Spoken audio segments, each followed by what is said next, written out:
আরবির পণ্ডিত আর ওঝা করবে। আমার কাছে জামানাতে ওঝা করবে যে নাই, আছে না নেই? সুবহানাল্লাহ। কেমন ওঝা করবে? যেই আগরবাতি সামনে রাখবে, ফুল সামনে রাখবে, সুবহানাল্লাহ, পান সুপারি তুলসী অবিজবি আর সুন্দর করে মন্ত্র পড়বে। তাম্বা তুলসের পূজারে কইরা রাখিনু রে, হাই রে সোনার বান্দারে, কিবা খাইবা কিবারে নিবা বলো রে, হাই রে সোনার বান্দারে।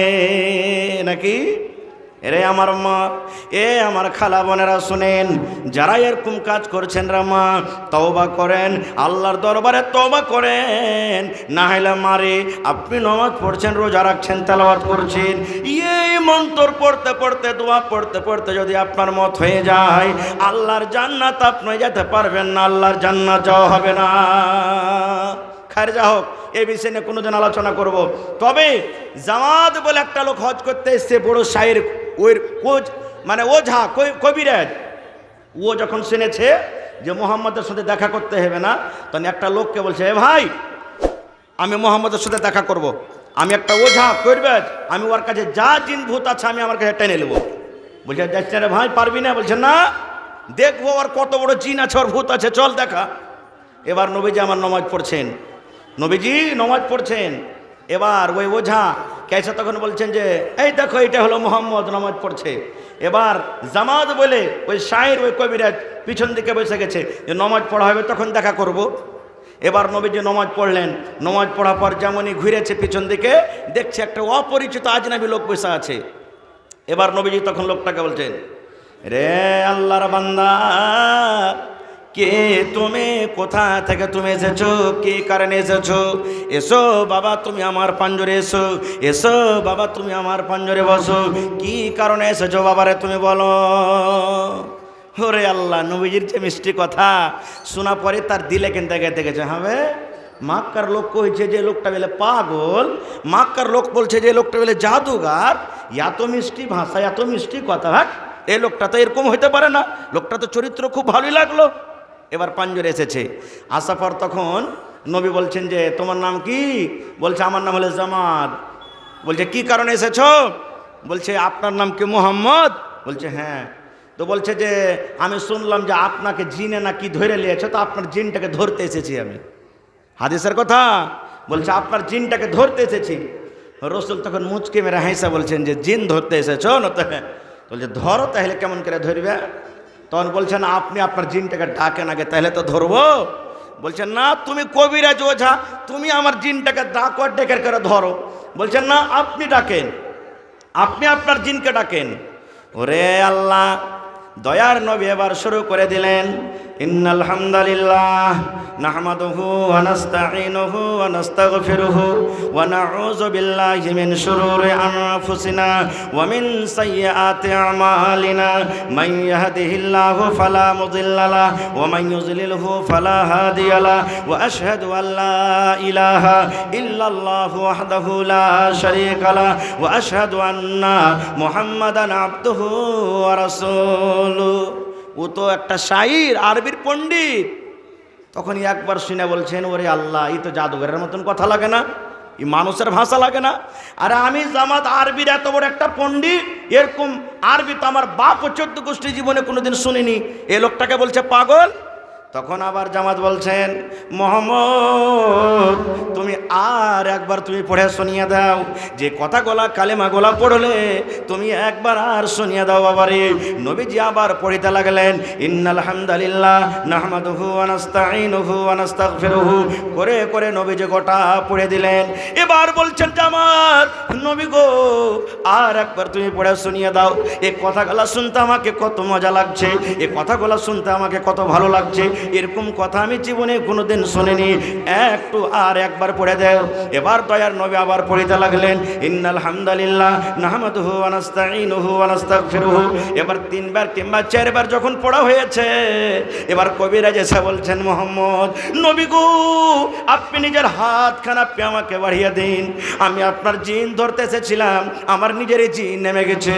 নবী গো, আপনাকে আমি নবী বলে মানলাম, আমি আপনার প্রতি ঈমান আনলাম, আপনি নিজের হাতখান বাড়িয়ে দেন, আমি জামাত আপনার হাতে হাত লাগিয়ে কালেমা পড়ে আমি মুসলমান হয়ে গেলাম। নারে তাকবীর, সুবহানাল্লাহ। নবীজির ব্যবহার দেখেন, চরিত্র।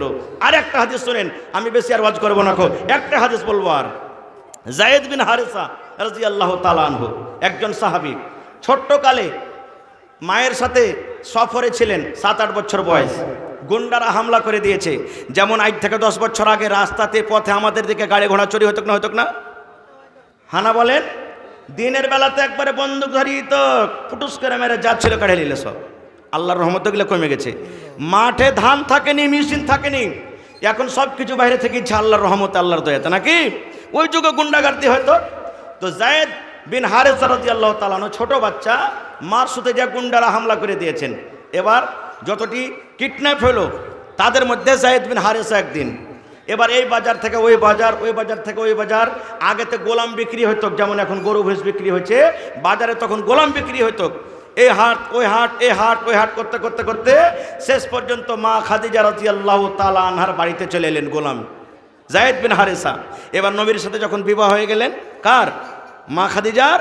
তখন মা খাদিজা রাদিয়াল্লাহু তাআলা আনহা নবীজিকে তোহফাতে গিফট দিয়ে দিলেন যে, যায়েদ, আজ থেকে তুমি আমার স্বামীর বাড়িতে থাকো, স্বামীর পাঞ্জরে থাকো, আর খিদমত করবে, খাদেম হয়ে থাকো। এবার করতে করতে করতে যায়েদ বড় হয়ে গেছে এখন। এবার যায়েদের যেখানে বাড়ি, ওইখানকার লোকেরা হজ করতে এসেছে। হজ করতে এসে তখন যায়েদকে চিনে নিয়েছে। বলছে, হাজি তোমার নাম কি যায়েদ লয়? বলছে হ্যাঁ। বলছে তোমার বাপের নাম কি হারেস লয়? বলছে হ্যাঁ। বলছে তুমি তো মায়ের সাথে হারিয়ে গেছিলে? তো হ্যাঁ। বলছে ওরে আল্লাহ, তোমার মা তোমাকে ঢুঁড়া ঢুঁড়া ঢুঁড়া পাগল হয়ে গেছে, আমি এক্ষুনি যা বলছে তোমার বাপকে যা, যে তোমাকে এখান থেকে নিয়ে যাবে। বলছে কার বাড়িতে আছো? বলছে মোহাম্মদ বিন আবদুল্লাহর বাড়িতে আছি। বলছে ঠিক আছে। এবার এই লোকেরা যা বলে দিয়েছেন, ও যায়েদের বাপ, তোমার বেটার খবর হয়ে গেছে। বলছে কোথায় আছে? বলছে মক্কাতে মোহাম্মদ বলে নাকি একটা নবী আছে, ওর বাড়িতে আছে। বলছে তাই না? তো হ্যাঁ। বলছে ঠিক আছে। ওর বাপ বাটুয়াতে করে, আগতে মানুষ বাটুয়াতে টাকা রাখতো নাকি, বাটুয়া তো বুঝেন সবাই না, বাটুয়াতে টাকা রাখতো। এবার বাটুয়াতে করে কিছু টাকা, সোনা চান্দির টাকা নিয়ে আর তার চাচাকে সাথে করে নিয়ে 2 ভাই যায়েদ কানার জন্য চলে এসেছেন। মক্কাতে আসার পর তখন আশেপাশের লোককে বলছে, হাজি তোমার কে মক্কাতে বেলে একটা মোহাম্মদ বেলে নবী কে আছে, ওর বাড়িটা দেখাবে না? বলছে হ্যাঁ আছে, ওখানটা ওর বাড়ি চলে যাও। এবার যে ডাক দিলেন নবীজিকে, নবীজি এলেন। আসার পর বলছেন যে আপনি নাকি নবী, নবী টবি তো আমরা জানি না, তখন তো মুসলমান না হয়নি ওরা।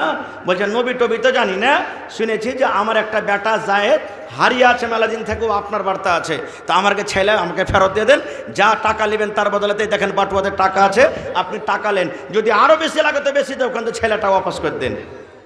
নবীজি তখন বলছেন যে তোমাদের ছেলে হলে যায়েদ? বলছে হ্যাঁ। তোমরা নিয়ে যাবে না? তো হ্যাঁ। এবার রাসূল বলছেন যে ঠিক আছে, যদি তোমাদের ছেলে তোমাদের সাথে যায় তো টাকা লাগবে না, বিনা টাকাতে তোমরাকে দিয়ে দিব, আমার কোনো আপত্তি নাই। তোমাদের ছেলে যদি তোমাদের সাথে যায় তো আমি নবী ঘুরিয়ে দিব তোমরাকে। এবার ওর বাপ আর চাচা বলছেন হ্যাঁ হ্যাঁ, আপনি টাকাতে দেখেন, আইসা জড়িয়ে ধরে নেবে আমরাকে। মানে ওর বাপের মতন যে আর বার্তাইতে কত কষ্টতে আছে, খাইতে পাই না, কাপড় পাই না, কত রকম কষ্টতে আছে, কত মেয়ের খেয়েছে, কত গাইল খেয়েছে, কত কি খেয়েছে, এইটাই ওর বাপ মনে করেছে। ওরে সুবহানাল্লাহ। তখন ওরা বসলেন। এবার দয়ার নবী যায়েদকে ডাক দিয়েছেন, যায়েদ, ও বাবা যায়েদ, তুমি কোথায় আছো? তাড়াতাড়ি করে এসো। যেমন নবীর কথা তার কানে পড়েছে, সমস্ত কাম কাজকে বাদ দিয়ে দৌড়াতে দৌড়াতে দৌড়াতে দৌড়াতে দয়ার নবীর কাছে এসে হাজির। লাব্বাইক ইয়া রাসূলুল্লাহ, নবী গো আমি যায়েদ হাজির আছি। কি বলছেন নবী গো? বলেন কি করতে হবে আমাকে, কোন কাম করতে হবে, কেন আপনি আমাকে ডাকলেন? দয়ার নবী বললেন, এ যায়েদ, তোমাকে কাজ করতে হবে না রে বাবা, এই দেখো তোমার আব্বা যান, তোমার চাচা তোমাকে আনতে এসেছে। তুমি ছোট্টবেলাতে ছোট্ট বয়সে তুমি হারিয়ে গেছিলে, তোমার আব্বা তোমার চাচা খবর পেয়ে তোমাকে আনতে এসেছে। বাবারে তুমি বাড়ির ভেতরে চলে যাও, আর তোমার যা দরকারি মতন সামান আছে, কাপড় লুঙ্গি পায়জামা পিরন যা আছে, তুমি নিয়ে চলে যাও। তোমার আব্বা তোমার কাকা তোমাকে আনতে এসেছে। ওরে আল্লাহ, নবীর চরিত্র, নবীর ব্যবহার, দয়ার নবীর আখলাক দেখেন। যেমন কথাটা বলা, নবীজি আমার বসে আছেন, যায়েদ রাদিয়াল্লাহু তাআলা আনহু নবীজির হাঁটুতে যেমন মানুষ সাজদা দেয়, এই মতো যায়েদের চোখ দিয়ে ঝরঝর করে পানি ঝরতে হয়েছে। যায়েদ কাঁদতে শুরু করেছেন। দয়ার নবী হাঁটুতে মাথাটা ঠাকিয়ে দিয়ে বলছেন, নবী গো, আমার আব্বা আমাকে জন্ম দিয়েছে, কিন্তু আমি আমার আব্বার সাথে যাব না। যেই তালিম, যে জ্ঞান, যেই বুদ্ধি, যে সম্মান আমি আপনার কাছে পেয়েছি, আমার বাবার কাছে আমি জীবদিন পাইনি। নবী গো, আপনি হলেন আমার আব্বা জান, আর আপনার স্ত্রী মা আয়েশা হলেন আমার মা। আপনাকে আমি আব্বা বলে ডাকবো, আমি আয়েশাকে মা মা বলে ডাকবো। আমি আপনার কাছে থাকবো, আপনার বাড়িতে থাকবো। আমি আপনার নিজের আব্বা চাচার সাথে আমি ফিরে যাব না। নারে তাকবীর। ওরে আল্লাহ, যেমন কথাটা বলা, দয়ার রসুল বললেন, যায়েদের বাপ, এখন তোমরা ফয়সালা করো। এখন যায়েদ তো তোমাদের সাথে যেতে চায় না, এখন তোমরা কি করবে? যায়েদের আব্বা তখন বলছে, বাবা রে, তুমি এই গোলাম হয়ে কেন থাকতে চাইছো রে বাবা? এই মোহাম্মদের বাড়িতে কেন তুমি থাকতে চাইছো? তুমি আজাদ হয়ে যাবে, চলো তুমি আমাদের সাথে চলো। বলছে, আব্বা গো, আমি গোলাম হয়ে আছি, কিন্তু গোলামের কষ্ট কি আমি মোহাম্মদের বাড়িতে জীবনে আমি কোনোদিন দেখিনি। আমাকে আমার বাড়িতে, আমি তার বাড়িতে আছে, জীবনে আমাকে রাগ করে কোনোদিন গালি দেয়নি। আমি যদি কোনো কাজ ভুল করে দিয়েছি, রাগ করে আমাকে কোনোদিন মেয়ের ধর করনে ডাঁটেনি। এই জন্য আমি নবীকে ছেড়ে আমি কোথাও যাব না। যেমন কথাটা বলা, দয়ার নবী যায়েদের হাত করে টানতে টানতে কাবা শরীফের কাছে নিয়ে চলে গেলেন। সমস্ত লোককে ডাকতে বলছেন, ও মক্কার লোকেরা শোনো রে, এই যায়েদকে দেখো, আমি আজ থেকে যায়েদকে আজাদ করে দিলাম। আর যায়েদ যখন আমাকে আব্বা বলে ডাক দিয়েছে, যায়েদকে আমি বেটা বানিয়ে নিলাম। আজ থেকে যায়েদ বিন হারেসা হলো আমি নবী মুহাম্মদ আমার বেটা, এবং আমার স্ত্রী আয়েশা হলো তার মা। নারে তাকবীর।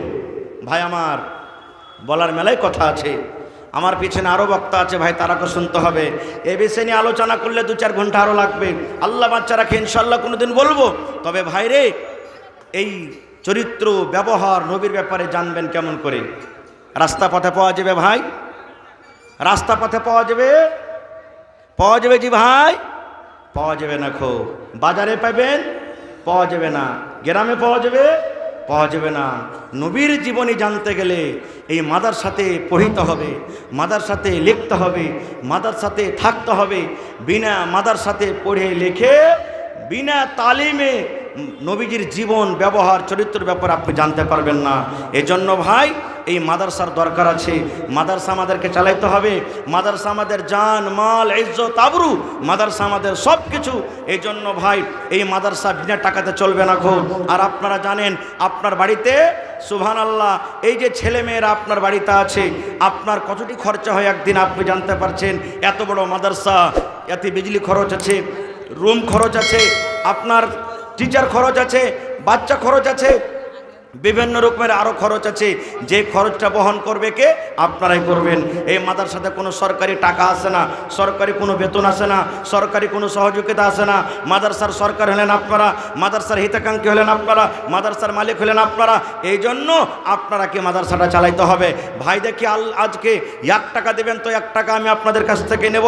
দেখি কোন আল্লাহর বান্দা আছেন আজকে, মৌলানা এই মাদ্রাসার জন্য, যেখানে একটা মানুষ হবে, যেখানে মানুষ, জানোয়ার থেকে মানুষ তৈরি করা হয়, এরকম ফ্যাক্টরিতে আমি 10,000 টাকা একটা লোক দান করলাম, আমি 5,000 টাকা একটা লোক দান করলাম।